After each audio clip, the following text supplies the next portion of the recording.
Interview with Art Freedman. Art, how you going? Doing well, Tom. Thank you. And welcome to Australia. Your program, your series of talks that you've done today at the HBT conference and for which you'll be coming back in May, you have this catchphrase, making money is not illegal, immoral or fattening. Now, why does this even need to be said? Well, you know, it's interesting, Tom, because there are a lot of retailers out there that think that there is something wrong with making money. You're kidding? No, I'm not kidding. I've seen it all across the United States. I've seen it all around the world. Is what you've got is a small business person, maybe even a multi-store owner, and they think there's something wrong with having money in the bank. And for some reason, they think that making money must be illegal, it must be immoral, or it must be fattening, because other than that, I don't know why they wouldn't use some common tactics that we talk about to help them make more money. Okay. And now one of the key themes to your talks is the power of working together.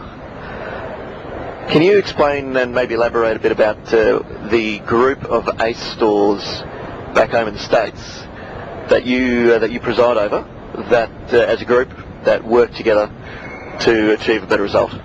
Tom, I will. And frankly, it is the only reason that we survive, and not just survive, but thrive in the Sacramento area. In other words, when Home Depot came into the market, and then after that Lowe's, they were beating us to death.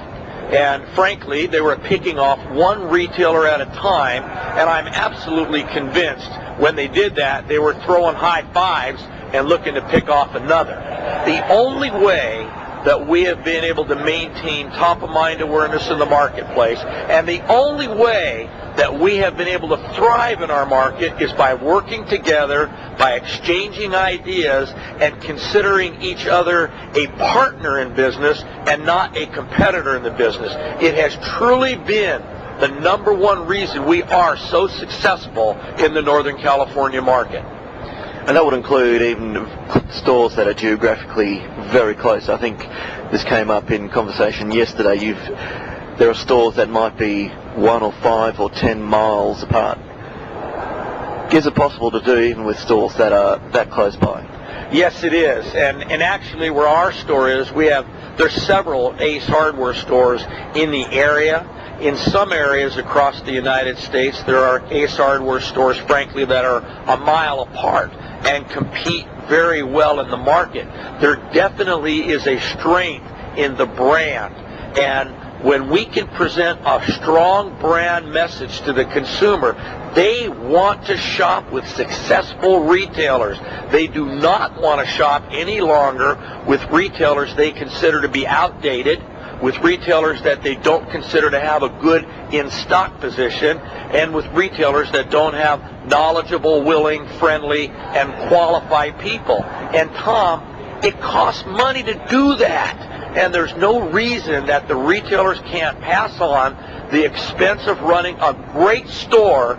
There's no reason they can't pass that on to the consumer. And frankly, I would tell you, the consumers are glad to pay it to be able to shop in a world-class hardware store or lumber yard. Okay. There was something else you said yesterday, and I hope I've got this quite correct. No big box retailer ever closed an independent. They all just gave up and flapped out. I think I heard a couple of sharp intakes of breath after you said that. Can you elaborate on that a bit further? Well, yes, I can, and I absolutely believe that there are far more small business retailers that have committed suicide than were ever killed off by a big box. And my experience tells me that if you give me a small business owner that has a great attitude, a can-do attitude, and they're willing to think about ways to change and improve their business, they will adjust to a new competitor, especially a big box competitor in the marketplace. They will figure out how to differentiate their business. They'll get their people, their staff behind it, and they will be able to succeed. And I would tell you that no matter how tough the competition gets, you give me a retailer with a great attitude about retailer, and I'll bet money they can succeed in that market.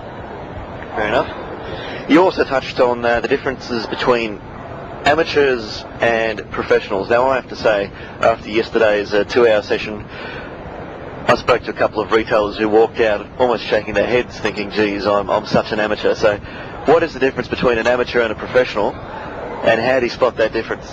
Well, there's a lot of differences between an amateur and a professional, and I'll go over just a few of them. Is, first of all, an amateur retailer, they don't really run their business. The business runs them, and really what they've done is they've just bought themselves a job, and they work for somebody, I'll bet themselves, that really is not a very good retailer.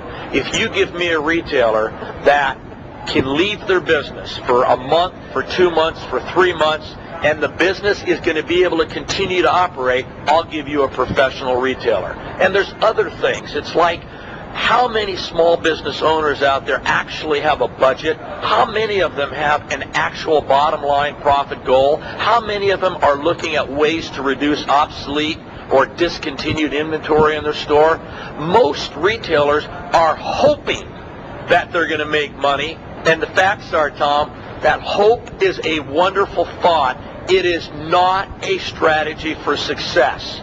A strategy for success will tell you where you are today, where you need to go to, and exactly what you're willing to do to get there.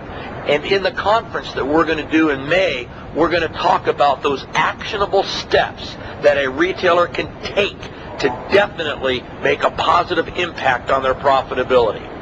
And last but not least, the most important question of all, have you been to a cricket match yet? I haven't been to a cricket match yet. I want to go to a cricket match but here's what I don't get. It takes an incredible amount of time to play a cricket game, and I just don't know how anybody can have the patience to play a cricket game for hours and hours and hours. But that being said, I do want to learn how to play cricket, and I am waiting for somebody to teach me how to use a cricket bat. A bit like baseball on Valium, perhaps. A bit like baseball on Valium, yes. That's good. Okay. Any final word? The only thing I would say here, Tom, is this, is that in order for a retailer to improve their bottom line profitability, they gotta want to do it. And in the world that I live in, I work with people that are professionals. They want to learn. They want to figure out how they can take ideas that are used by somebody else, adapt them to their business, and make more money.